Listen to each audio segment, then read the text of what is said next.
Good morning, everyone. Today is Wednesday. It's the middle of the week. I kind of already started with the verse of the day. I was just, praying to be filled with the Holy Spirit to deliver a message, what I learned to share with my fellow viewers. So the verse of the day that we have today is, Jesus saith unto him, I am the way, the truth, and the life. No man cometh unto the Father but by me. So who's saying that? Jesus. So Jesus is letting us know that he is the way, the truth, and the life, right? And that's crazy because just the other day I had like a revelation. I don't know how to explain it, but like I drew something and it was in relation to that, and I said, because of you, Jesus, I know the way of life, the truth, and most importantly the way, and I meant like the way, like kind of like, to heaven, to God, to everlasting love and eternity with God. And that's what we humans on earth should aim for. Literally, that's our true purpose, right? It's to serve God. And by doing so, that leads us to eternity with God when we give ourselves fully to God. So yeah, I just drew something. See, it's like me, and then I put Jesus inside the little crown. I don't know, I was just moved to draw this, and it's pretty crazy because the verse of the day today is this. No, wrong page. John 14:6. John 14:6. So yeah, and I was also listening to like songs. They for me at the moment, they weren't really like aligning with I thought what this was saying. But then I was like, you know what, maybe I just gotta open up my Bible, because sometimes I don't just like going off the Bible app, because I like learning too, and I like what I feel like best, what works for me is like praying and then just opening up my Bible to any page and like allowing God to use, like allowing the Holy Spirit to guide me and lead me in a way for me to understand what the word is saying. And I had opened up to a page that was kind of going with the music I was listening to, the worship that I was listening to. And the worship songs was saying like, God only knows what you've been through. And then the other song was like a chain breaker, like saying like, God breaks chains, God breaks sin, right? God breaks you away from a life, or perhaps like you could have chains too, like attached to trauma or your past. And so I was listening to that and I was like, well, how does this really like go with this? Like, God, are you wanting me to talk about this? Are you wanting me to talk about that? But then I opened up my Bible and I was like, okay, God, I understand what you want me to touch base on. And in Ezekiel 15, it says, the word of the Lord came to me, Son of man, how is the wood of a vine different? So they're talking to Jesus. Someone is speaking to Jesus, Son of man. Who's the Son of man? God. Jesus, right?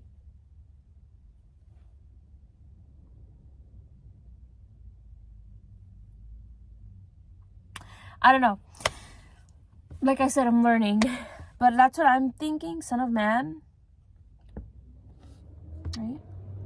How is the wood of a vine different from that of a branch from any of the trees in the forest? So they're talking a wood of a vine. How is it different than the wood of a forest? So I'm going to use my book. So here's the vine, all right? Vine wood. I don't know what that looks like. I'm just going to draw stuff like this. And then the tree of a forest tree. wood. And we know what that looks like, right? It looks like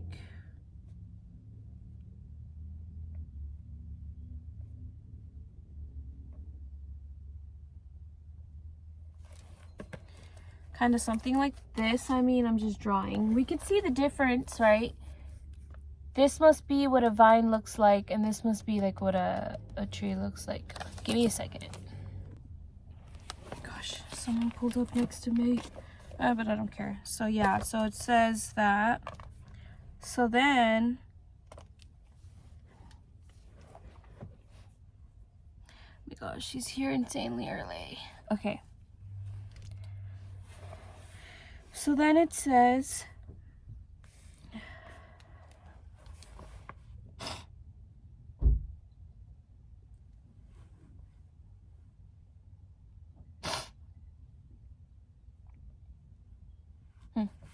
okay, so then it says, is wood ever, okay, so they're asking, let me start again. So the word of the Lord came to me, Son of man, how is the wood of a vine different from that of a branch of any of trees in the forest? Oh, the wood of vine and a branch of a wood, of the trees in the forest, okay. Forest tree branch, and then vine wood, okay. My fault. So then, it says, is wood ever taken from it to make anything useful? Do they make pegs from it to hang things on? And after it is thrown on the fire as fuel, and the fire burns both ends and chars the middle, is it then useful for anything? If it was not useful for anything when it was whole, and I'm understanding that as like a human, right? We're innocent once, and then once you get older and you walk into the world, you step into what the world knows, right? The knowledge of good and evil. We see it at the beginning. That's how it all spread, right? From Adam and Eve. Well, mainly Eve, right? So that's what I'm understanding. Like, okay, is it not whole anymore? So let's see. How much less can it be made into something useful when the fire has burned it and it is charred?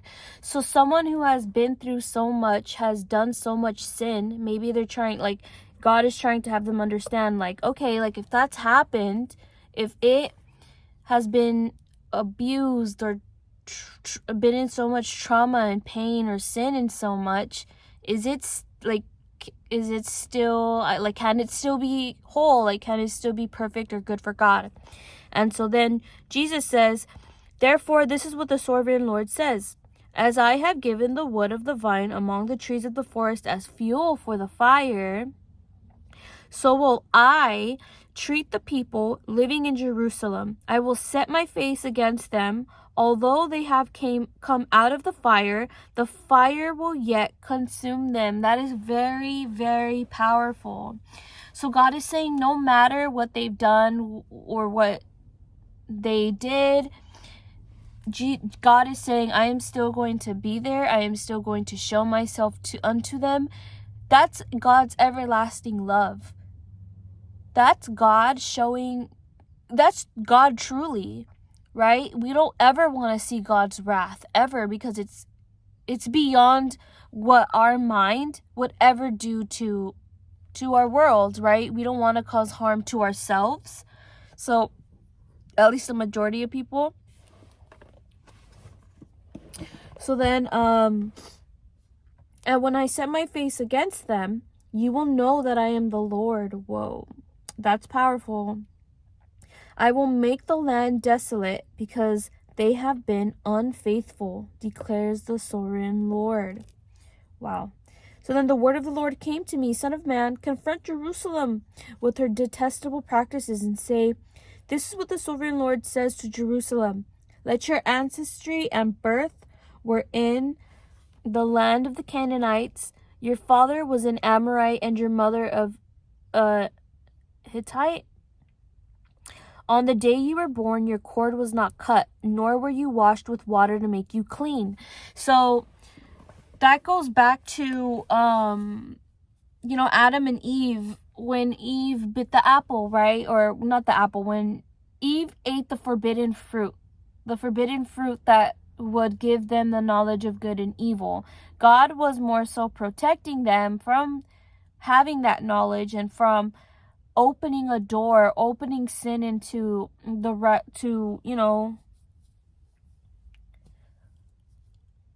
yeah. So it's, for me, how I see it, it's like a seed, right?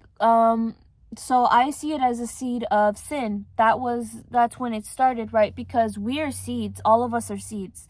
We come from our father, right? Our dads carry the seed, and our mom is like the soil.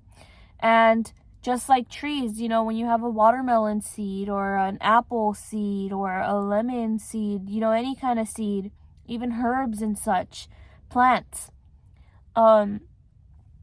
we see it when it gets when it grows and such, right? That's its seed.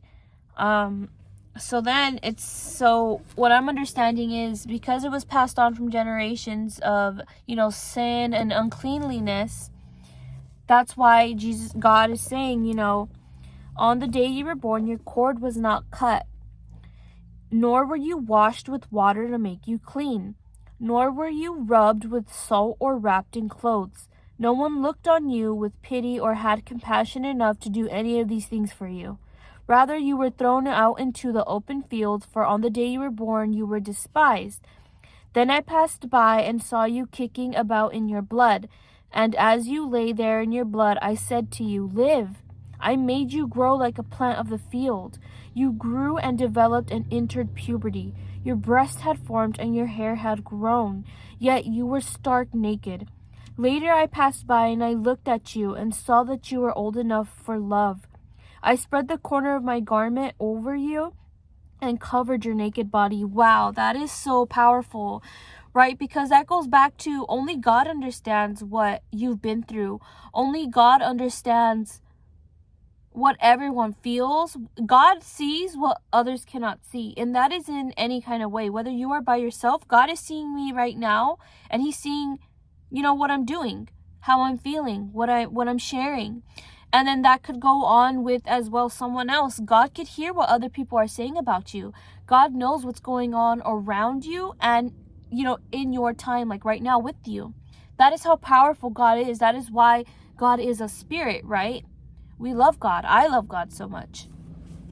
So God is able, he knows what you've been through, and God is able to break that chain from you, right? To pass down generational curses. Why would you do that? Why would you pass down? So for example, if my parents walk in sin, and I learn, and God shows me himself, maybe my God has shown himself to my parents, but we all have a free will of choice. We all have a choice. Do we want to walk in sin, or do we want to walk with God, right? And no one is perfect, right? But that is a choice that we all have. We all have a choice to wake up in the morning, and we have a choice. Do we want to follow the world and walk with the world to damnation, or do we want to walk with God and follow God to everlasting eternity, right? So, God, and even when we go through so much, and let's say like you grew up, with trauma, or you grew up with some kind of like difficult issue in your life, some type of situation, anything that's ever happened to you, and you don't feel God's presence, guess what? You are waking up the next day. You are surviving, and that is because of God. And you may feel like a storm. Usually that's what it is, right? It's a storm, and it's like a storm that never ends. But God sees you in that storm, and God is going to help you out that storm. And we see that here in what God is literally telling this person. God is saying that he saw him or her. I think they're talking about a girl. That they saw the girl, or him or her, and God was with them no matter what.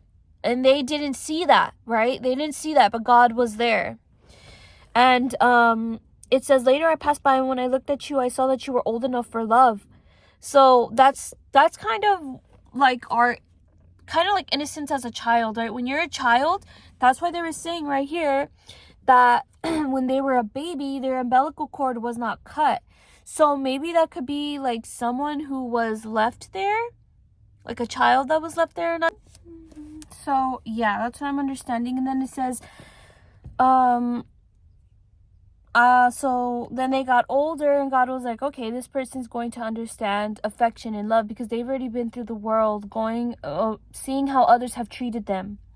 So then that's when God says, okay, now I'm going to show you what's true love, because you're old enough to understand that, right? And then it says, I gave you my solemn oath and entered into a covenant with you, declares the sovereign Lord, and you became mine. Wow, that is so powerful. That's very powerful. I bathed you with water and washed the blood from you and put ointments on you. I clothed you with an embroidered dress and put sandals of fine leather on you. Wow. So that's how God sees us, right? That's how God sees us. Yeah. And then I adorned you with jewelry. I put bracelets on your arms and a necklace around your neck. And I put a ring on your nose, earrings on your ears, and a beautiful crown on your head. So you were adorned with gold and silver. Your clothes were of fine linen and costly fabric and embroidered cloth. Your food was honey, olive oil, and the finest flour. You became very beautiful and rose to be a queen. And your fame spread among the nations on account of your beauty, because the splendor I had given you made your beauty perfect, declares the sovereign Lord. But you trusted in your beauty and used your fame to become a prostitute. Wow. That was a huge turn. You lavished your favors on anyone who passed by, and your beauty became his. You took some of your garments to make gaudy high places where you carried on your prostitution. You went to him, and he possessed your beauty. You also took the fine jewelry I gave you, the jewelry made of my gold and silver, and you made it for yourself for yourself male idols and engaged in prostitution with them. And you took your embroidered clothes to put on them, and you offered my oil and incense before them. Also, the food I provided for you, the flour, olive oil, and honey I gave you to eat, you offered as fragrant incense before them. That is what happened, declares the sovereign Lord. And you took your sons and daughters whom you bore to me and sacrificed them as food to the idols. Was your prostitution not enough? You slaughtered my children and sacrificed them to the idols. In all your detestable practices and your prostitution, you did not remember the days of your youth, when you were naked and bare, kicking about in your blood. Woe, woe to you, declares the sovereign Lord. In addition to all of your other wickedness, you built a mound for yourself and made a lofty shrine in every public square. At every street corner you built your lofty shrines and degraded your beauty, spreading your legs with increasing promiscuity to anyone who passed by. You engaged in prostitution with the Egyptians, your neighbors with large genitals, and aroused my anger with increasing promiscuity. So I stretched out my hand against you and reduced your territory. I gave you over to the greed of your enemies, the daughters of the Philistines, who were shocked by your lewd conduct. You engaged in prostitution by the Assyrians too, because you were insatiable, and even after that you were still not satisfied. Then you increased your promiscuity to include Babylonia and a land of merchants, but even with this you were not satisfied. I am filled with fury against you. Oof, and you never want God's wrath on you, declares the sovereign Lord. When you do all these things, acting like a brazen prostitute, when you built your mounds at every street corner and made your lofty shrines in every public square, you were unlike a prostitute, because you scorned payment. You adulterous wife. You prefer strangers to your own husband. Wow. All prostitutes receive gifts, but you give gifts to all your lovers, bribing them to come to you from wherever for your illicit favors. So In your prostitution, you are the opposite of others. No one runs after you for your favors. You are the very opposite, for you give payment and none is given to you. Therefore, you prostitute, hear the word of the Lord. This is what the sovereign Lord says. Because you poured out your lust and exposed your naked body in your promiscuity with your lovers, and because of all your detestable idols, and because you gave them your children's blood, therefore I am going to gather all of your lovers with whom you found pleasure, those you loved as well as those you hated. I will gather them against you from all around and will strip you in front of them, and they will see you stark naked. I will sentence you to punishment of women who commit adultery and who shed blood. I will bring on you the blood vengeance of my wrath and jealous anger. Wow. And I feel like that's because, and that's what we see these days, right? Girls literally make, well, it's been a thing, right? But now it's like, it's a norm. It's such a norm to sell your body online and put it out there for the world to see and for men to pay for. And that's kind of like what we're seeing here in the book of Ezekiel, his wife, right? I don't know if it's his wife. I haven't really read this book. I just opened it up. Maybe I should read the book of Ezekiel and learn it. But we see here that, God is upset with this woman and he's saying, like, you're lower than any other woman. Why? Because God was there for her and she didn't see that. Instead, she was of the world, right?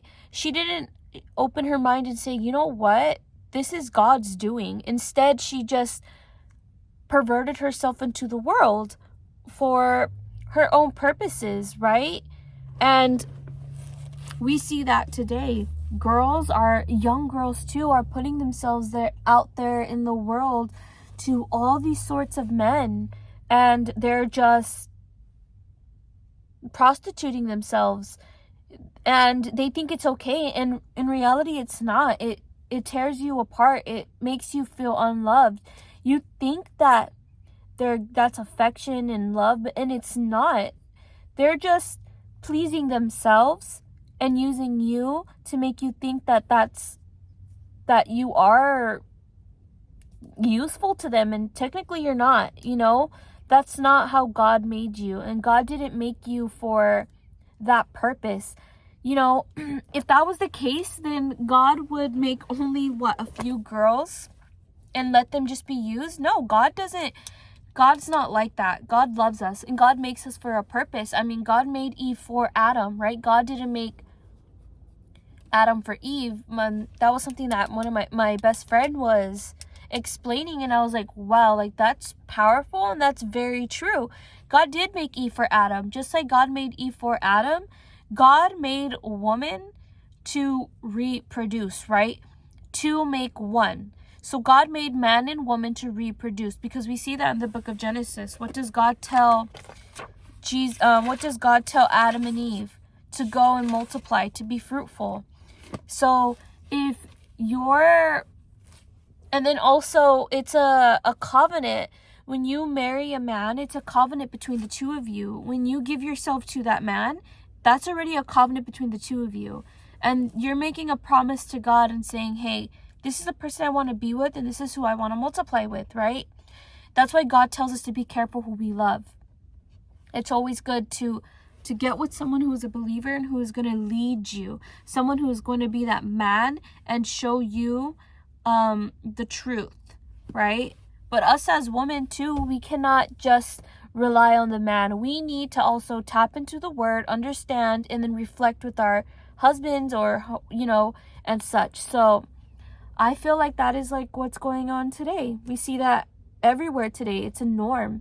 We hear it in music as well, and these young children are hearing these songs, these musics, and what are they doing? They're living their life based off of that. They're living their life based off of believing that is what they're useful, believing they're making themselves lazy, right? They're making themselves lazy and believing that that is a way that they could live off of. And it's pretty sad. But, God is merciful. God is very loving, forgiving, and caring for those who turn their backs to them, right? So God can break your chain. God can help you to understand that what you are going through or what you've been through, it is okay. You do not need to use that pain and anger and whatever you are going through. You do not need that to reflect. You do not need any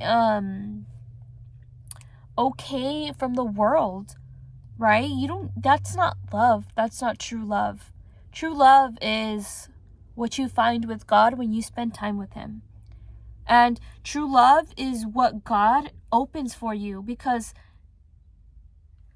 when God opens a door for you, it's like something that you've never thought you'd get. Like me, for example, like I never thought that I'd be working here with children. And I come from my own background, right? Yet here I am. And I mean, did I pay for, I didn't do the whole schooling thing. I literally didn't. God opened this door for me. They paid for some of my classes. It's crazy. And it's like, God opens doors for you that you would never thought would be opened. God allows things to happen that you would not imagine for it to occur. And and I feel like if you feel that, like you're lost, you feel like you're doomed, you've done these things, we're seeing so many of these girls who are adult actresses, and a couple of them are, I've seen people say, dropping like flies. Like they're committing suicide. They're killing themselves because they're committing themselves to prostitution, and it's affecting them. Girls are very emotional. Like, we feel more than we think, right? When we think, it usually relies with our emotions. We're not very logical. Sometimes we're just very emotional, and we think with our emotions. And to us, logic is with our emotions, right? We feel and we go based off what we feel. But guess what? God says that the heart is very deceitful. So it's best to rely ourselves with God. Rely on God's word. And I feel like that's very important. And whoever this message is for out there, just know that God sees you, God understands you, and even whatever you've been through, what you've done, just know that God is there for you. God is never going to give up on you. God is there for whoever is willing to accept him. God is there for whoever is willing to open the door, right? And I feel like many times we just go on and we hear the world and what they say, but don't listen to the world and what they say. Listen to God and his word and what he delivers unto you. That's why Jesus died on the cross. Jesus died on the cross for everybody, and you just have to understand that and know that, and just accept your life. Accept it. Sometimes God allows us to go through things so that we could always fall on our knees back to him. So it's never too late. It's never too late. When you get older, you hear about God. No, you hear about God. And then it's so easy as well to know what's going on around the world because of social media, right? And along with technology is so advanced these days.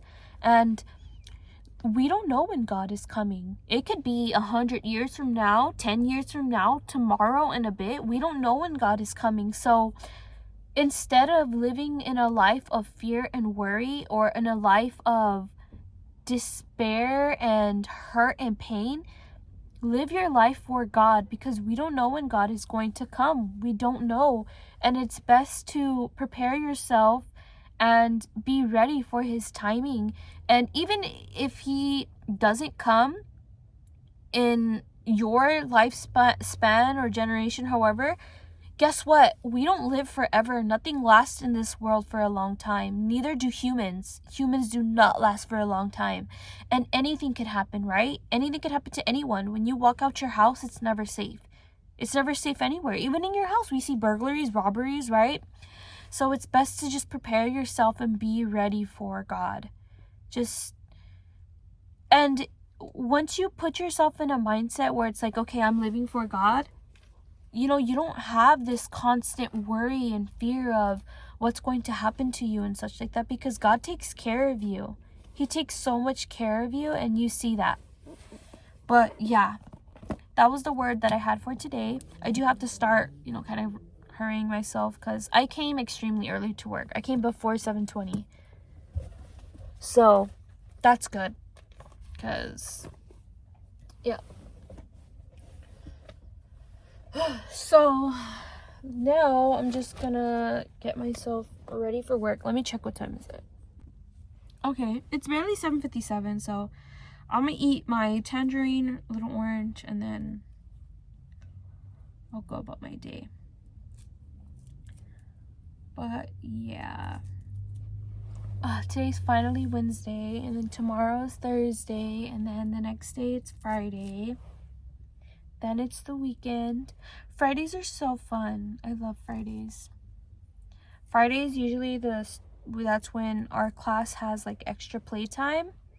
So that's super fun. I like to play I don't know if others have heard of it. I don't know if you guys have heard of it, but it's called Gaga Ball or something. Oh my gosh, that game is so fun. I used to love like games like that when I was younger. I don't know if it's because I grew up with brothers, but I used to like basketball, soccer, football. Baseball's pretty cool. Baseball's whatever. I'm not a huge fan of baseball, but baseball's pretty cool. There was another one. Oh, this is so good. I love my best friend's tangerines. Oh my gosh. My favorite was kickball basketball though. Beyond my favorite. But I've been playing that game with them, Gaga Ball. It is so intense and it is so fun.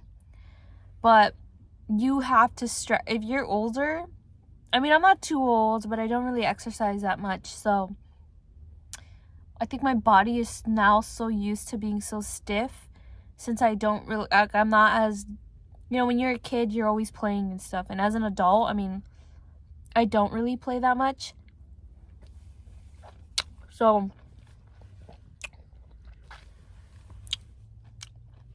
the last time I had played,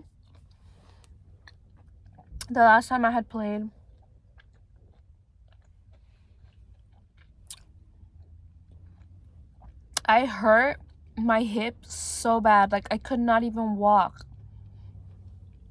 Like, I felt like it went out of place. But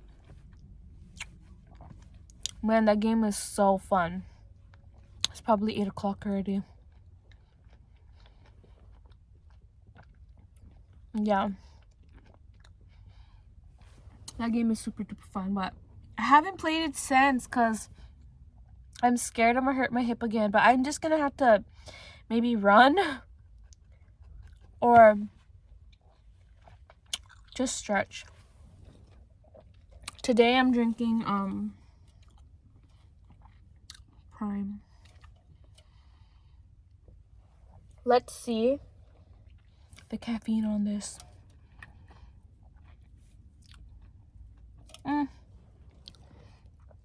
200.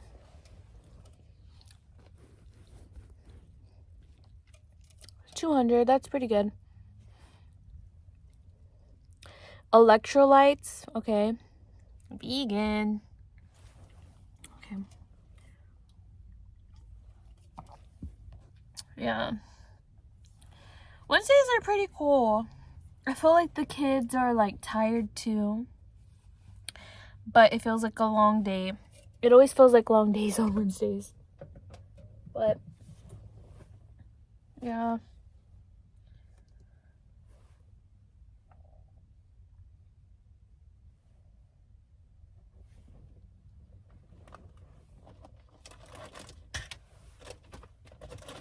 I'm like, should I take this or should I take my Pocky? This is so yummy, guys. This one. I'm probably gonna end up taking my Pocky. Oh my gosh, the strawberry Pocky is bomb. I love it. It has, it's so good. I'm like, should I take it? I'll probably eat this for my snack today. A Pocky. Nah. Yeah, I'll just take it. Nah. I was gonna grab my hair today, but then I was like, you know what? I'm just gonna leave it down. Although it might be windy, so I'm just gonna take my clip and then just grab my hair in there. Yeah. These are so good. I'm probably gonna eat this with my Pocky. Because I also have these too. But I like to, during their playtime, I like to sit down and snack on stuff. So I'll probably eat this for my snack while I watch them play. Even though they fight me for my snack. Like, they're like, oh. They give good excuses or reasonings, I guess, if you may say. Good reasons why they should eat some of your snack.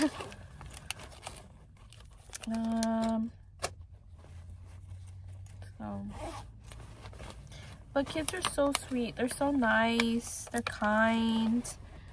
They think they put others before themselves. I see that a lot, and it's just like, oh. And it makes me wonder, like, cause I worked at a couple of schools, and a lot of kids are like that. Like, they're very loving and kind, and yeah, they're very loving and kind, and like open-hearted to others. And it makes me wonder, like, were we like that as kids too? Like, I don't know. Like, now that I've, like, found God and stuff, you know, now that I feel like God is more, like, in my heart,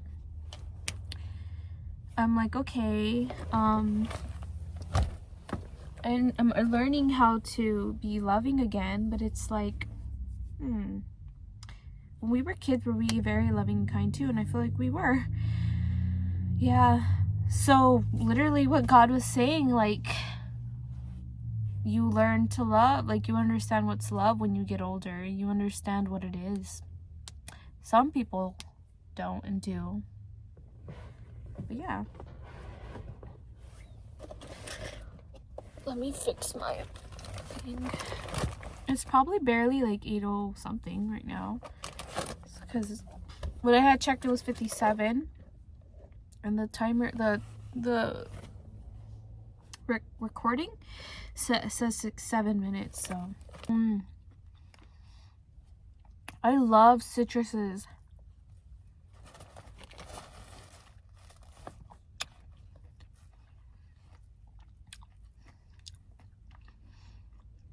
Strawberries are really yummy too. I like strawberries, pineapple, mango. Fruit is so good.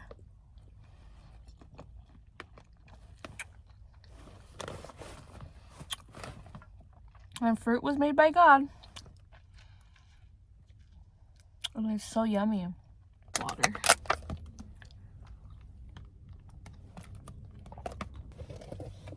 All right.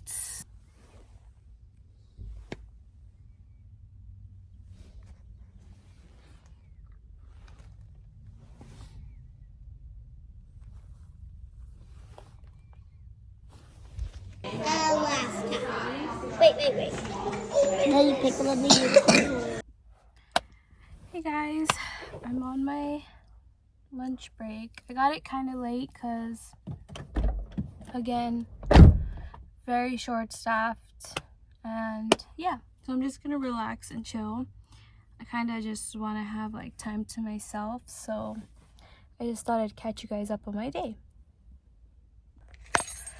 Okay, so I'm heading home now, and I got out again early. So, let's see. So, yeah, I'll catch you guys when I get home. Bye. Okay, so I'm now going to just take a quick body shower since I did wash my hair yesterday.